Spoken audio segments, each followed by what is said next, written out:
হ্যাঁ শুনে তুইছে এটা আমার আব্বা আম্মা কিনে দিছে হ্যাঁ কিনছি জানোস দিহান নিম্না তোরে নিয়ে সবসময় চিৎকারি করে তুই নাকি বাইক কিনতে পারবি না, তুই নাকি গরিব, তুই নাকি ছোট লোক।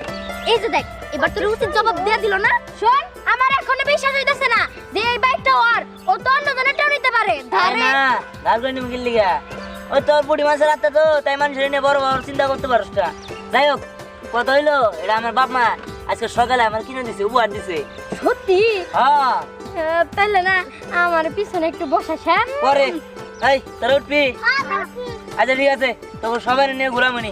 ওই দিহান দাঁড়া কি রে মিম, এখন হুমায়ুন ভাইয়া শখ ভাইয়া ওরা কই? হ্যাঁ ওরা না বলছিল যে দিহান রে ওর বাইকের পিছনে উঠতে দিব না, কুত্তার মতো দৌড় পারাবো। দিহান নাকি কুত্তা, দিহান রে একটু পর পর একটু করে উঠতে দিব।